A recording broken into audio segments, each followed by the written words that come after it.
We must make Seattle a sanctuary for pregnant people and their doctors and other care providers facing persecution for seeking and performing abortions. That's Councilmember Shama Sawant talking about making Seattle a sanctuary city for women who want to get abortions. This in the wake of the U.S. Supreme Court's historic rollback of the Roe v. Wade decision. What role will Seattle take in this new political, medical, and ethical battlefront? Also, how is a new emergency behavioral health system going to work in our region? And also, what gets cut and what doesn't as the city faces a $117 million budget gap? Well, we are answering these questions and a whole lot more here on Seattle News, Views, and Brews, your coffee break political podcast. I'm Brian Callanan. I'm a host on Seattle Channel. The views expressed here are my own. And I'm joined by the one and only David Croman from the Seattle Times. And David, one of your best tweets of the past week had only one word in it. It said yes, but with it, that's a beautiful blue sky above. I'm wondering, though, if you didn't jinx it, because very soon after that, the clouds started rolling in, man. What's going on? Yeah, I don't know. Well, I think there was a couple days of that heat, which I actually like. I like the heat. Me too. But yeah, now it's a little cloudy out. It's supposed to get nice again, though. So okay, all right. Well, keep at least tweeting, there's man. Yeah. Yeah. At least there's a sign of good weather in the future. I'll take it. I'll take it. Anything before July 4th is gravy, man. I feel the same way. Thank you, David, as always, for joining me. Thanks to our listeners. Thanks to City Grind Espresso, our background noise sponsor for the audio podcast. Also, a big thanks to our patrons. Thanks to them. Hoping to bring more of you aboard as we have just passed the 2.5-year mark of this podcast. So please help keep this project rolling on. We will send you a Seattle News, Views, and Brews coffee mug if you're able to pledge at the $10 a month level. And you can also get the coveted name drop on the show here. This week, it's Elizabeth, once again, with a mug next to her rabbit hutch, it looks like there. Thank you very much, Elizabeth, for supporting Seattle News, Views, and Brews on Patreon. Hey, if you're a patron, make sure you send us a photo, Seattle News, Views, and Brews at gmail.com. Spell it out, figure it out. Love to have those photos. Thanks also to Converge Media. The video of the podcast airs on Converge Wednesday nights at 7. All right, we're going to get started with right here, right now. Well, David, the fallout of the reversal of Roe versus Wade is a national story that definitely resonates deeply in our area. And I want to look at what Seattle is trying to do here first before we move to the state level. So Mayor Harrell is talking about an additional $250,000 investment towards reproductive health care through the Northwest Abortion Access Fund here in Seattle. You got Councilmember Sawant discussing making Seattle an abortion sanctuary city. The city council passing a resolution denouncing the court's draft decision last month. So in looking at this, what role do you think the city of Seattle really has in the wake of the court's decision? I think that their major role, should they choose to take it, is money, probably, which is, they can spend to expand abortion access. I don't know if they could fly people to Seattle or what. I mean, sort of make some kind of effort to expand abortion access to people who now live in states where it's going to be illegal. But, I mean, someone talking about making Seattle a sanctuary city, or, telling the police department to deprioritize enforcement, those are symbolic acts, because Washington State, it's legal. And, in some respect, you could imagine a scenario where making pronouncements like that could actually be confusing and imply that places outside of Seattle, abortion is not allowed, when in fact it is. Right. Because, Washington State, unless there's a sort of very drastic shift of the political winds, is going to remain. It's going to be illegal to seek an abortion, barring some kind of federal ban, which is probably more likely, actually, than Washington making its own ban on abortion. Yeah, and I did want to jump up to that state level here and talk about this, because it's important to point out that voters in our state legalized early pregnancy abortions back in 1970. We were the first state in the U.S. to do this. This was 3 years before Roe versus Wade. The state then codified Roe versus Wade into law in 1991. But now we've got the governor talking about putting a constitutional amendment in place in our state to protect abortion access. And that's a pretty big deal, David. It would require 2/3 of the legislature to support it. I guess he's trying to get out ahead of anyone who might try to push for a bill or an initiative or something like that, banning abortion. What do you make of this constitutional amendment storyline? Yeah, I think it's really, really unlikely that would happen, because Washington State is a blue state, but it's not an overwhelmingly blue state in the state legislature. Mm. It only recently have Democrats taken full control, and they're nowhere near a two-thirds majority in either the House or the Senate. And there's a non-zero chance that they actually lose one of them in the upcoming Hmm. election. So uh, they don't have a two-thirds majority to do that, and I don't think they will anywhere in the near future. One kind of interesting thing I did hear, though, was in addition to the U.S. Constitution, states have their own constitutions too, and Supreme Courts, of course, that whose job it is to interpret those constitutions. And Yes. so it's I think it was on KUW actually, Hugh Mm. Spitzer, who's a law professor who's Yes, he quoted is. often in the media, um, you know, put out the possibility that in fact it already is enshrined in the state constitution, depending Okay. on how the Washington Supreme Court Interprets it. Yeah. interprets clauses around privacy, which is Yes.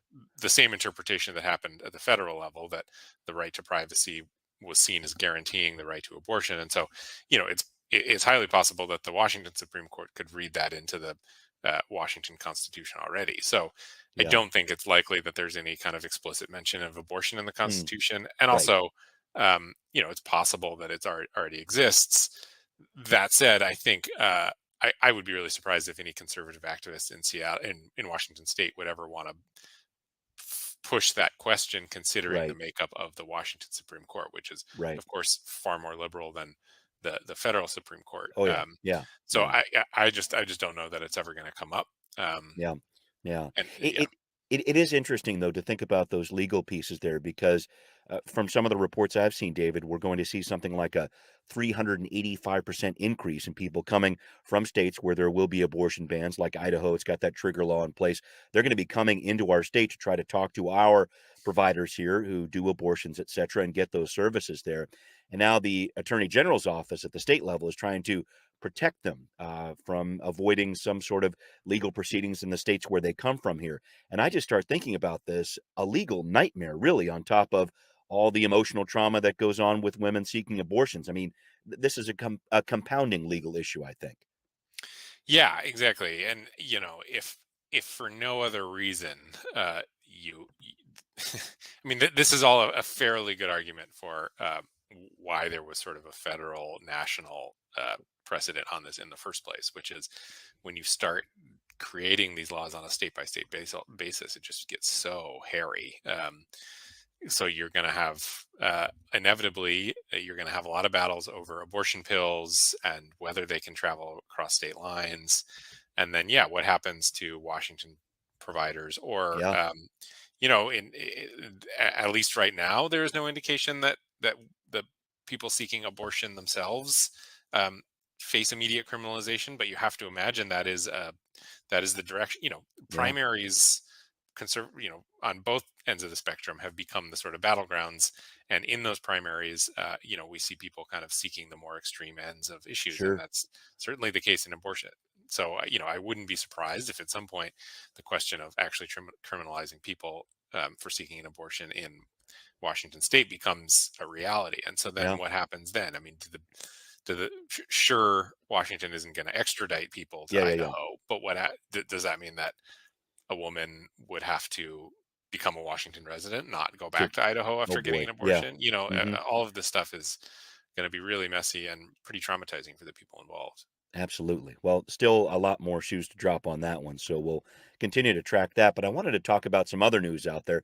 Plenty of it on the Seattle City Council's docket this week, including preparations for the launch of a new 988 system. This is a national suicide prevention and mental health crisis hotline. So 988 is set to be up and running on July 16th, just a few weeks away here. And David, in reviewing some of the materials the council is looking at in committee this week, I feel like it's going to be a steep learning curve. So some background here, folks. 988, established by the U.S. Department of Health and Human Services, is supposed to provide some alternatives to 911, so a non armed response to a mental health or substance abuse crisis. Our state legislature this past session passed a measure to help with this effort, help with the funding there. But David, I just want to try to get your perspective here. How tough do you think it's going to be to get 988 off the ground? Any thoughts on this? Yeah, my colleagues on the mental health desk would be better at answering this Sure. question, but I guess it depends on which version of 988, which is the task of getting a phone line up and running for people to call and ask for advice seems doable and within grasp. The task of creating a number that acts as a sort of crisis response line in which you call and people actually come and show up, Mm. that is a much seems like a much trickier thing. That was sort of a point amid all the tension of the 2020 protests. This question around mental health crisis and response was actually a fairly unanimous point Yep. between people in City Hall and, frankly, law enforcement itself, which is Yeah. they would be happy to have other people respond to Absolutely. crisis calls. But Absolutely. the mechanism by which you do that, and more importantly, who the people are who is doing that, and Yep. how you pay them and pay them Yeah. enough that they stick around and have the Yeah. expertise that you want, and how you keep them safe. I mean, these are all so it is kind of moving this theoretical point of agreement, which is we don't need officers responding to crisis calls, and Sure. moving that into reality is really going to be the hard part. Agreed. And in a related story here, the Public Safety Committee is also looking at how the city is trying to retool its 911 response here. So the city is trying to figure out this way to quickly determine what kind of emergency call is coming in and if armed officers are indeed needed. But I thought this was interesting, David, and looking at this material from Mayor Harrell's office, the council is looking at too. I'm not seeing support for this Triage One program that Jenny Durkin was pushing for at the end of last year. It would have sent out specialized non-sworn city employees to these lower acuity calls, as they're called. Bottom line, I'm not sure if this transition away from sworn officers going out on these calls is coming anytime soon. Do you get that feeling? I don't know, Mm, and which I think is probably a little frustrating to people, because there are places where there's some model for this. Of yes. course, the Cahoots program in Eugene has been talked about ad Councilmember nauseum. Lewis talks about it all the time. Yeah. Yeah, Hmm. and the STAR program in Denver, which Yes. appear to be successful in operating. And so this question of why Seattle can't do that, I think, is a frustrating one. But I do think a lot of it comes down to um, that that point of contact at the 911 dispatch, which Hmm. is, we hear a lot of talk about SPD responding to I can't remember what the number is, but some fairly large number of calls that didn't need a police response. Yeah. But Three quarters or more. Yeah. I know right, some three of those quarters, numbers. Yeah. which sounds like a big number, but then the Right. police always respond, and I think actually rightfully so, which is that's super easy to determine in retrospect. That's right. But how do you kind of make that read? How does a dispatcher, that puts a lot Hmm. on the dispatcher, how does a Yep. dispatcher make the determination that an officer is not needed at that call? Right. Um, that's really the hard part. And when I've Yeah. spoken to officers at my previous job and at Crosscut about this, that was always the thing, which is, sure, I go to a lot of calls that I would love to not go to and don't think I need Yes. to go to, But but you don't I know don't until know you that know. Yeah. until I'm actually there. Yeah. So yeah, I think this dispatch question is an underrated big Hmm. deal. Of If you're trying to move away from officer response, you have to get the dispatch right. Yeah, this whole concept of risk managed demand analysis. Keep Yeah. an ear out for that one, folks, because that's what's going to be going on here over the next several months in the Public Safety Committee and in the mayor's office, too. And all of this up against the backdrop of a police department that is racking up some big overtime costs and seeing its response times increase in all precincts in the past 4 years as they've been losing officers. And on top of that, let's throw in a looming budget gap for the city of Seattle to the tune of $117 million. So, how's the city going to deal with that? We're going to check out that story on Now Hear This. Well, just when you thought you were having a great summer, the mayor's fall budget proposal is coming just around the corner, and it's going to have to reckon with a $117 million revenue shortfall. So, what is that budget really going to look like? Senior Deputy Mayor Manisha Harrell gave some hints about that and possible cuts to city programs on KUOW last week. Well, the city will have to cut back on some programs. We do know that our intention is to submit to council a balanced budget. We are evaluating all of our programs at this point in time. We're evaluating programs to make sure that we're getting the return on investment that we are seeking. Well, David, we have touched on this before, but I want to dive further into this idea of how we got here. So, this disconnect between spending and revenues was brewing before the pandemic hit. The council was pushing for more spending on housing and homelessness. Also, then Mayor Durkin was pushing for this $100 million investment into BIPOC communities. And some federal pandemic relief dollars helped us patch up those priorities over the past few years. But now the city's making some cuts potentially. They're asking departments to prepare budgets with a 3 to 6% cut involved. What kind of budget are you expecting to see from Mayor Harrell when it comes out at the end of September? Yeah, it's a hard guess. I would probably guess, well, because he's talked about new revenue, but Right. that's really tricky, because the city hasn't really identified what those sources would be. They'll so what I could imagine happening, I don't know, this is just kind of a guess, but Yeah. is that Mayor Harrell will propose moving some money away from the jumpstart tax, Yeah. which is a payroll tax on large businesses, Right. and has been doing basically what it said it was going to do, Yeah. as far as quantity goes.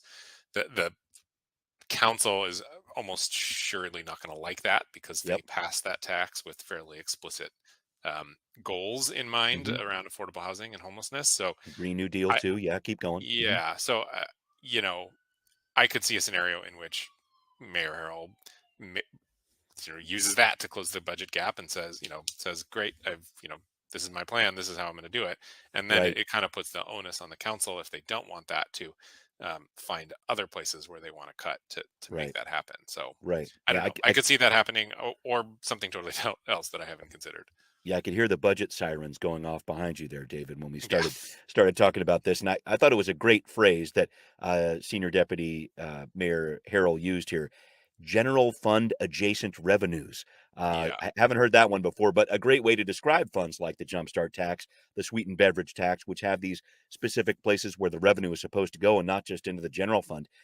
I guess in seeing that Jumpstart, which very importantly survived a legal challenge not too long ago and looks like it's going to stay in place here, looking at that, I wonder how much.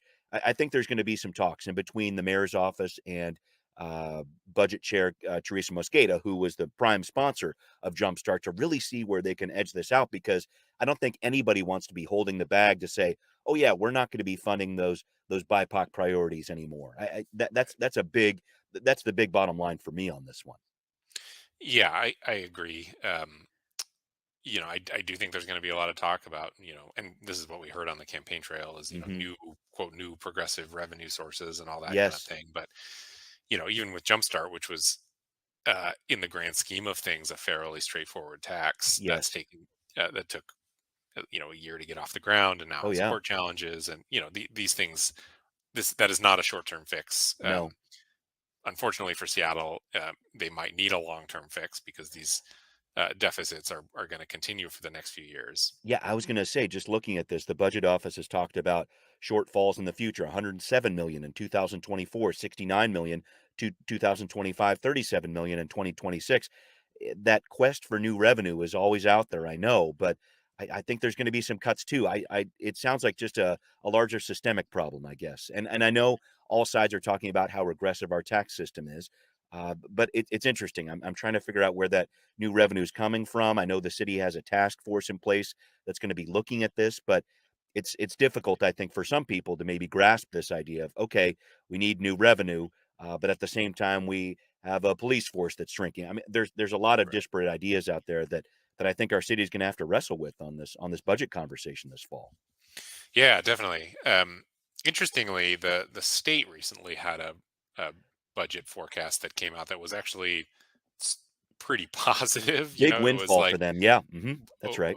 an extra billion and a half Sure. in their budget. So it's interesting, these disconnects that we're seeing.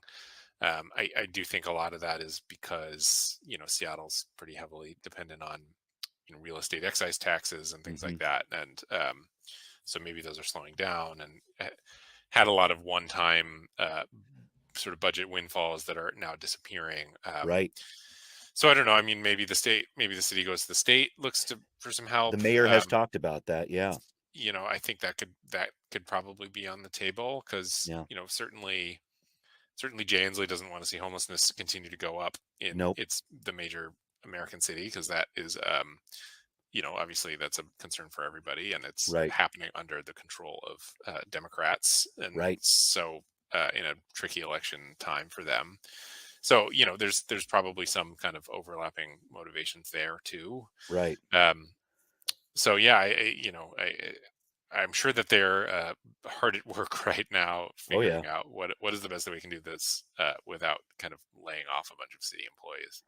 That's going to be the big trick over the next couple of months here. And then we are expecting another updated revenue forecast coming in August. So we'll see how that affects the numbers as well. Moving on here, I wanted to talk about the city's Office of Planning and Community Development. So last week they put out this draft of growth strategies they're going to consider this year as a way to update the comprehensive plan, which is set for renewal in 2024. So the push is on right now for public input. And David, I think it's clear we need a lot more units of housing if we're even going to come close to this idea of affordable housing. But where does Seattle put them? That's the big question out here. Some thoughts about this and the input that the city is looking for on this issue.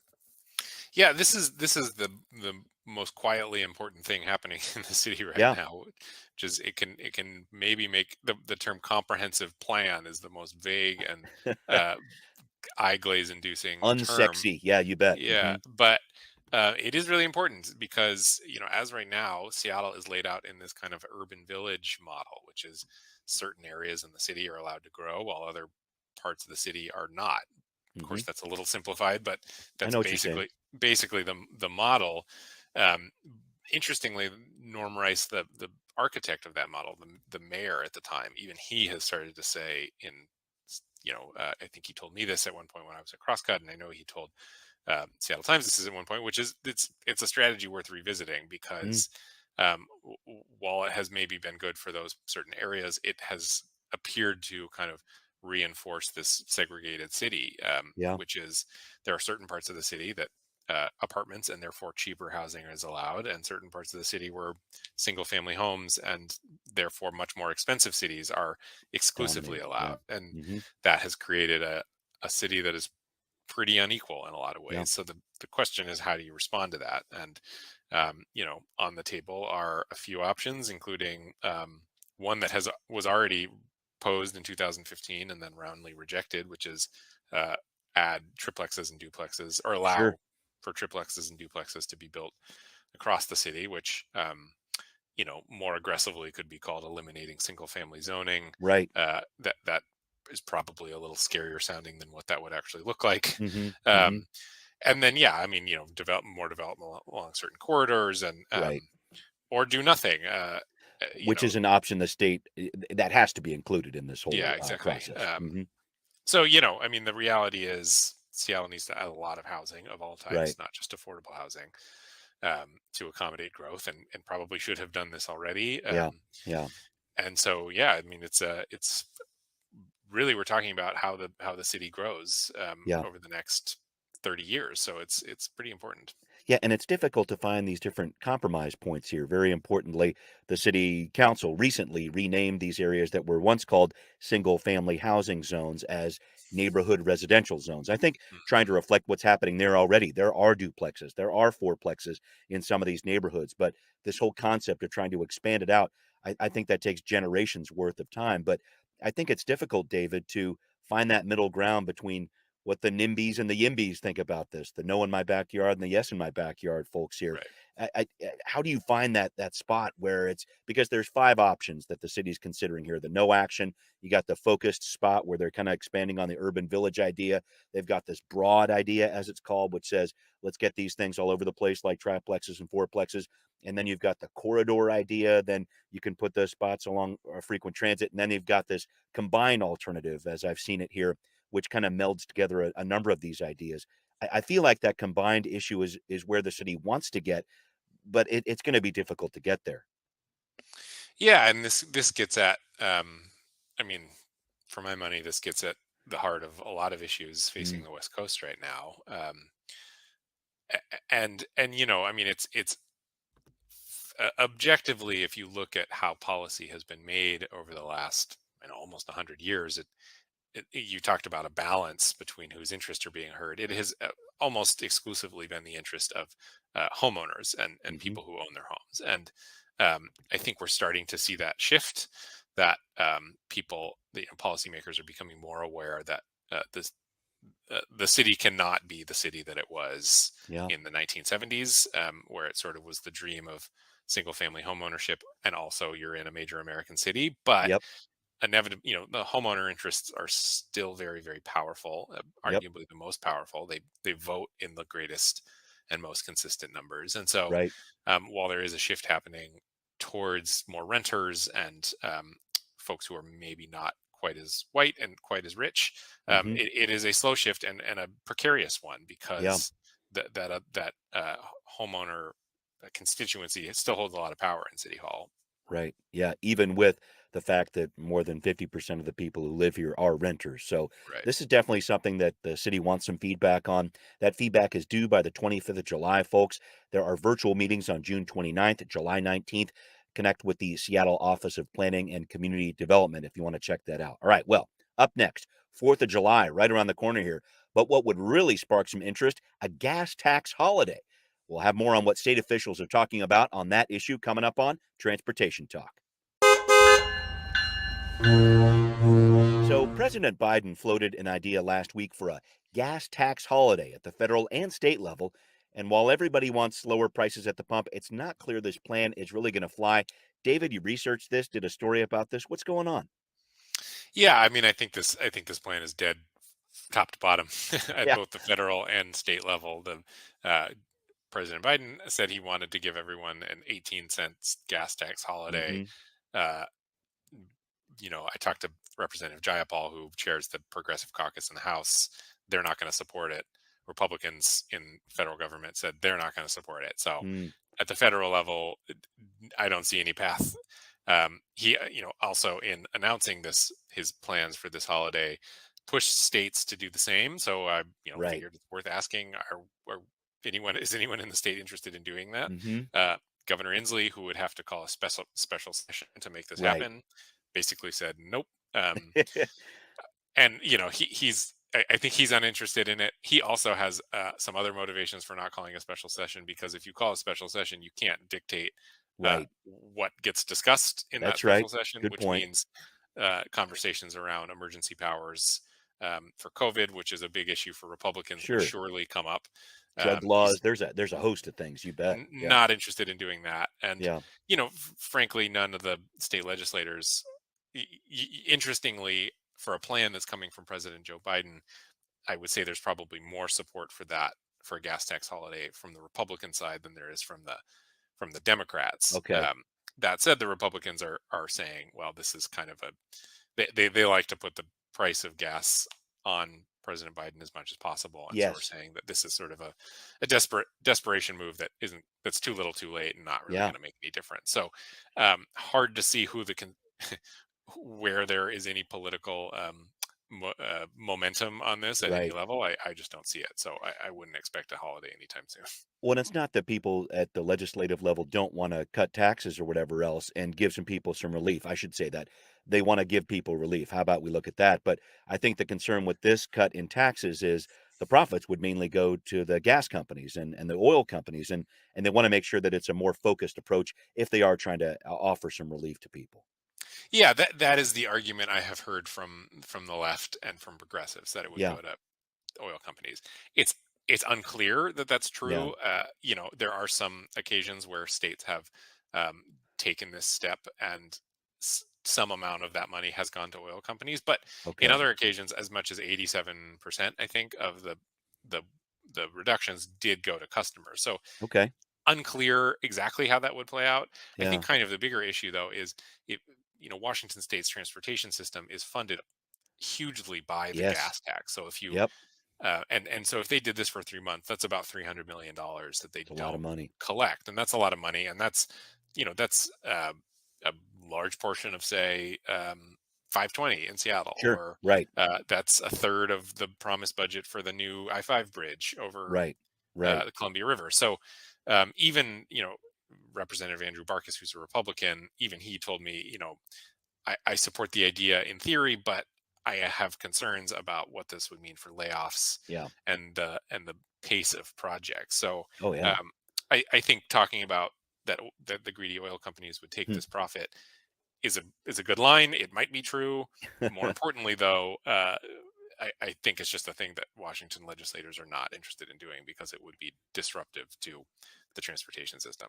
Fair enough. Fair enough. Well, it's time to wrap up. And David, I read with glee your account of what appears to be the coolest press conference of all time in New York last week. So the mayor there, Eric Adams, was intent on stamping out the use of illegal dirt bikes and ATVs on the street. So he held a press conference where he had a bulldozer run over and flatten hundreds of them. I thought that was totally awesome. So I was thinking about taking it next level, having Mayor Harrell jump the West Seattle Bridge on a rocket cycle when it opens in September. Do you see it? What do you think? Yeah, well, I mean, Mayor Harrell is I would say he's better than his predecessors for the kind of the showman side Yes, of being mayor. So if uh-huh. anyone was going to do it, it would be him. I don't see Jenny Durkin or maybe Mike McGinn on his Schwinn. I don't know. Right. Ooh, yeah, the extra rockets on that one. Well, we'll have to see what happens there. David, thank you so much for joining me as always. Thanks to everybody listening out there. It's Seattle News, Views, and Brews, where you can always find out what's brewing in local politics. This podcast is available on all the major platforms. And once again, if you are a listener, please do support the show on Patreon. Seattle News, Views, and Brews, greatly appreciated. Thanks for watching on Converge, too. We'll see you next time. Seattle News, Views, and Brews is an independent production of Callanan Media Services. Copyright 2022.